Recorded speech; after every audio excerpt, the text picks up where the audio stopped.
ಕಾಂಗ್ರೆಸ್ ಕೊನೆ ಸುತ್ತಿನ ಮಾತುಕತೆಯಲ್ಲಿ ಅಭ್ಯರ್ಥಿಗಳ ಆಯ್ಕೆ ವಿಚಾರದಲ್ಲಿ ಕಸರತ್ತನ್ನ ಮುಂದುವರಿಸಿದೆ. ಫೈನಲ್ ಆಗಿ ಈಗ 4 ಉಳಿದಿರುವಂತಹ ಕ್ಷೇತ್ರಗಳಿಗೆ ಹೆಸರುಗಳನ್ನ ಕನ್ಸಿಡರ್ ಮಾಡಲಾಗಿದ್ದು ಹೈಕಮಾಂಡ್ಗೆ ಕಳಿಸಿಕೊಟ್ಟಿದ್ದಾರೆ ಅಂತ ಕೂಡ ಗೊತ್ತಾಗ್ತಿದೆ.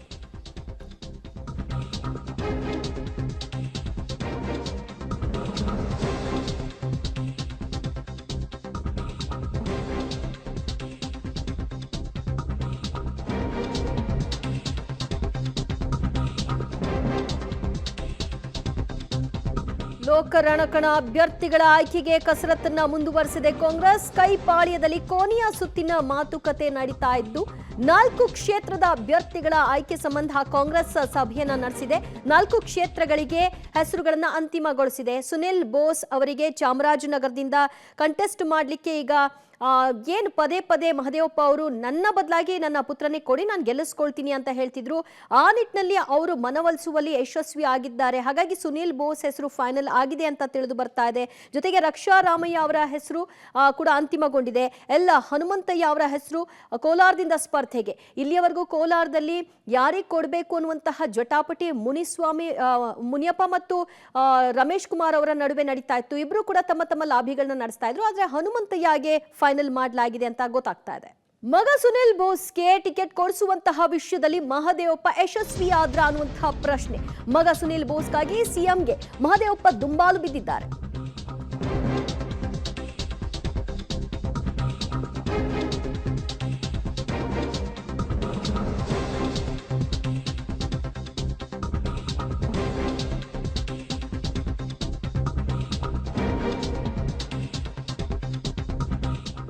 ಸುನಿಲ್ ಬೋಸ್ಗೆ ಟಿಕೆಟ್ ಕೊಡಿ, ಎಲ್ಲರ ಕುಟುಂಬಸ್ಥರಿಗೆ ಟಿಕೆಟ್ ಅನ್ನ ಕೊಟ್ಟಿದ್ದೀರಿ, ನನ್ನ ಕುಟುಂಬದಲ್ಲಿ ಯಾಕೆ ಈ ರೀತಿಯಾದಂತಹ ಪ್ರಶ್ನೆ, ಪದೇ ಪದೇ ನನ್ನನ್ನು ಯಾಕೆ ಪ್ರಸ್ತಾಪ ಮಾಡ್ತೀರಿ ಅಂತ ಮುಖ್ಯಮಂತ್ರಿಗಳನ್ನ ಭೇಟಿ ಮಾಡಿ ಮಹದೇವಪ್ಪ ಅವರು ಮಾತುಕತೆ ನಡೆಸಿದ್ದಾರೆ. ಚಾಮರಾಜನಗರದಲ್ಲಿ ಮಗನಿಗೆ ಟಿಕೆಟ್ ಕೊಡಿಸುವಲ್ಲಿ ಮಹದೇವಪ್ಪ ಸಕ್ಸಸ್ ಆಗಿದ್ದಾರೆ ಅನ್ನುವಂತಹ ಅಂಶ ಕೂಡ ಗೊತ್ತಾಗ್ತಾ ಇದೆ. ನನ್ನ ಸಮಸ್ಯೆ ಅರ್ಥ ಮಾಡ್ಕೊಳ್ಳಿ, ಏನಾದ್ರೂ ಮಾಡಿ ಟಿಕೆಟ್ ಕೊಡಿಸಿ ಅಷ್ಟೇ.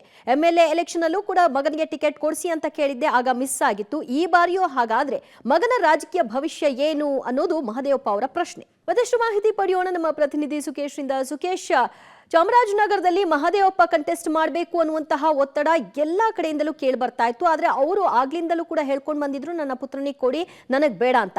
ಈಗ ಮುಖ್ಯಮಂತ್ರಿಗಳನ್ನ ಮನವೊಲಿಸುವಲ್ಲಿ ಯಶಸ್ವಿ ಆಗಿದ್ದಾರಾ? ಫೈನಲ್ ಆಗಿದೆಯಾ ಸುನಿಲ್ ಬೋಸ್ ಹೆಸರು? ದಿವ್ಯಜ್ಯೋತಿ, ಒಂದು ಸ್ಪಷ್ಟ 4 ಕ್ಷೇತ್ರಗಳಿಗೆ ಸಂಬಂಧಪಟ್ಟಂತೆ ರಾಜ್ಯ ಮಟ್ಟದಲ್ಲಿ ನಾಯಕರುಗಳ ಚರ್ಚೆ ಒಂದು ಹಂತಕ್ಕೆ ಫೈನಲ್ ಆದಂತೆ ಕಾಣಿಸ್ತಾ ಇದೆ.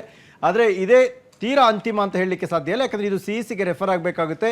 ಸಿಇಸಿಯಲ್ಲಿ ಇದ್ರು ಪ್ರಮುಖವಾಗಿ AICC ಅಧ್ಯಕ್ಷರಾಗಿರುವಂಥವರು ಕರ್ನಾಟಕದ ಮಲ್ಲಿಕಾರ್ಜುನ ಖರ್ಗೆ ಅವರಾಗಿರೋದ್ರಿಂದ ಸಹಜವಾಗಿಯೇ ಇನ್ನೂ ಒಂದು ರೀತಿಯ ಕಡೆ ಹಂತದ ಅಡೆತಡೆಗಳು ಇದ್ದೇ ಇದ್ದಂತೆ ಕಾಣಿಸ್ತಾ ಇದೆ. ಆದರೂ ಕೂಡ ಗೊಂದಲದಲ್ಲಿದ್ದ 4 ಕ್ಷೇತ್ರಗಳಲ್ಲಿ 2 ಕಡೆ ಒಂದು ಸ್ಪಷ್ಟತೆ ಸಿಕ್ಕದಂತೆ ಕಾಣಿಸ್ತಾ ಇದೆ. ಒಂದು ಚಿಕ್ಕಬಳ್ಳಾಪುರದಲ್ಲಿ ರಕ್ಷಾರಾಮಯ್ಯ ಮತ್ತು ಬಳ್ಳಾರಿಯಲ್ಲಿ ತುಕಾರಾಂ, ಹಿರಿಯ ಶಾಸಕರು ಮಾಜಿ ಸಚಿವರಾಗಿರುವ ತುಕಾರಾಂ ಅವರ ಹೆಸರು ಬಹುತೇಕ ಅಂತಿಮ, ಅದಕ್ಕೆ ಯಾವುದೇ ಡಿಸ್ಪ್ಯೂಟ್ಸ್ ಇಲ್ಲ.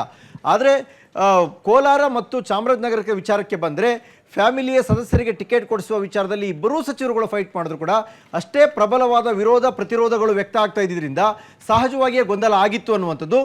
ಈಗ ಸದ್ಯಕ್ಕೆ ರಾಜ್ಯದ ನಾಯಕರ ಮಟ್ಟಿಗೆ ಹೇಳೋದಾದರೆ ಹನುಮಂತಯ್ಯ ಅವರ ಹೆಸರನ್ನ ಕೋಲಾರಕ್ಕೂ ಮತ್ತು ಸುನಿಲ್ ಬೋಸ್ ಅವರಿಗೆ ಚಾಮರಾಜನಗರಕ್ಕೆ ಕೊಡಬಹುದು ಅಥವಾ ರೆಫರ್ ಮಾಡೋಣ ಅನ್ನುವ ಹಂತಕ್ಕೆ ಮಾತುಕತೆಗಳು ನಡೆದಿದೆ ಅನ್ನುವಂಥ ಮಾಹಿತಿ ಸಿಗ್ತಾ ಇದೆ.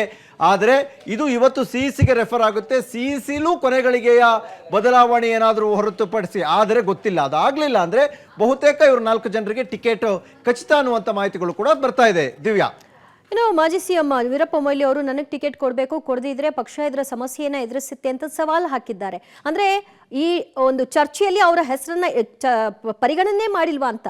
ಖಂಡಿತ ಪರಿಗಣನೆ ಮಾಡಿರ್ತಾರೆ ದಿವ್ಯಾ. ಯಾಕಂದ್ರೆ ಪರಿಗಣನೆ ಮಾಡದೆ ಇಷ್ಟೊಂದು ಎಳೆದಾಟ ತಿಕ್ಕಾಟಗಳು ಆಗ್ಲಿಕ್ಕೆ ಸಾಧ್ಯ ಇರಲ್ಲ. ಇಷ್ಟೆಲ್ಲ ತಿಕ್ಕಾಟ ಆಗಿದೆ ಅಂದ್ರೆ ಕಡೆಗಳಿಗೆವರೆಗೂ ಅದರ ಪ್ಲಸ್ ಏನು ಮೈನಸ್ ಏನು ಅನ್ನೋದು ಕೂಡ ಚರ್ಚೆ ಆಗಿರುತ್ತೆ.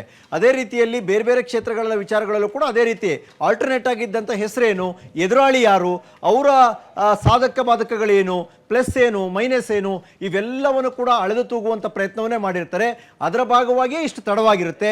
ಈ ತಡವನ್ನು ಸರಿದೂಗಿಸಿಕೊಂಡು ಟಿಕೆಟನ್ನು ಆದಷ್ಟು ಬೇಗ ಕೊಡಬೇಕು. ಯಾಕಂತಂದರೆ ಈಗಾಗಲೇ ಬೇರೆ ಉಳಿದ 24 ಕ್ಷೇತ್ರಗಳಿಗೂ ಘೋಷಣೆ ಆಗಿರೋದ್ರಿಂದ 4 ಕ್ಷೇತ್ರ ಮಾತ್ರ ಬಾಕಿ ಉಳಿದಿದ್ರಿಂದ ಬಹುತೇಕ ಇವತ್ತೇ ರಾತ್ರಿಯ ಸಿಇಸಿಲೇ ಅದನ್ನು ಕ್ಲಿಯರ್ ಮಾಡಿಕೊಂಡು ನಾಳೆ ಆದರೂ ಘೋಷಣೆ ಮಾಡಬೇಕು, ಇಲ್ಲ ಇವತ್ತು ತಡರಾತ್ರಿ ಆದರೂ ಘೋಷಣೆ ಮಾಡಬೇಕು ಅನ್ನುವಂಥ ಸಿದ್ಧತೆಯಲ್ಲೇ ಹೆಸರುಗಳನ್ನ ಶಿಫಾರಸು ಮಾಡಿರುವಂತೆ ಕಾಣಿಸ್ತಾ ಇದೆ. ದಿವ್ಯಾ, ಥ್ಯಾಂಕ್ ಯು ಸುಕೇಶ್ ನಿಮ್ಮೆಲ್ಲ ಮಾಹಿತಿಗೆ.